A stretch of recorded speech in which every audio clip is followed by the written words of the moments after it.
I remember when this program first started.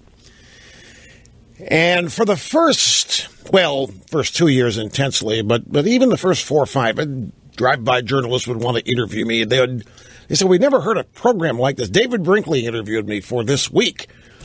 He said, there's nobody like you. What is it you're doing? And all that was happening on this program was something that was not present ever. And I told everybody, I mean, the drive-bys that were trying to figure it out, and everybody, what this program was and is, I mean, this is how it started, combined two elements that were not combined anywhere else in the media. Satire and parodic humor, along with a serious discussion of issues, with the host being me, maintaining credibility no matter what. Credibility telling jokes, doing satire, doing humor, credibility during serious discussion. And I said, you never know when it's going to happen, because both those elements are mixed. And I said, I've never been combined in major media before. And they said, what do you mean? I said, well, I'll give you an example. If you turn on the Tonight Show tonight, Johnny Carson was still on, you turn on the Tonight Show, and Johnny Carson comes out, and he, instead of a monologue, gives you a serious commentary, you're going to get a little uncomfortable and think, I'm not watching this for that. I don't want to, I'm here to be entertained. I want to hear jokes. And so by the same token, if Ted Koppel, who was hosting Nightline then, if Ted Koppel opened Nightline with a 10-minute joke routine, you'd say, well, that's not what I'm here for, Ted Koppel. I'm here for serious interviews and so forth. But this program combined both. And this is, it's what led to so much confusion and head-scratching on the part of the left and the media trying to pigeonhole it and figure it out. Plus the fact there weren't any guests. That didn't compute. They couldn't figure that out. And as I listen to all of these pundits and all of these drive-bys wring their hands over what's going on in their precious media, you know, I read my little tech blogs is my hobby, keeping up with the latest in gadgets and gizmos.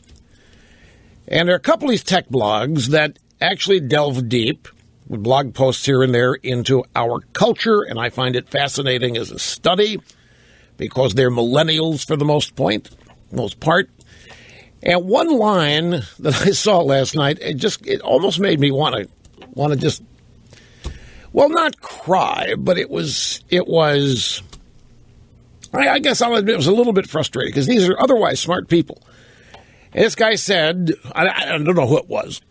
Doesn't matter. I don't even remember the blog. I think it was Ars Technica, but I'm not sure. Anyway, the last line of this guy's little tear-filled post was, I don't know, but the powers that be had better figure out real fast that the fake news and the satire news was often more real to us than the real news. And I said, that's it.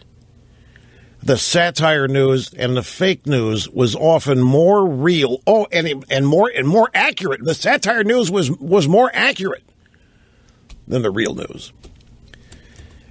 And, of course, all of this fascinates me because media is how people end up being informed in this country, and this program's purpose is to create as large a block of informed, participating people who also like to be entertained at the same time. That's the objective. So I study how it is people consume media and how it is they see it, and I'm always fascinated by it. I think one of the reasons you people have spoiled me, and I'm going to be very upfront and honest, I think, and this is not pandering, and this is not sucking up, because I don't have to, but I've always, from day one of this program, I have always treated the audience, you. Yes, you're a group, but to me, I'm talking to you as one individual to another. And I've always assumed you are all really smart. I have never felt the need to go first grade on you and explain the most basic concepts before I delve deeper into a subject.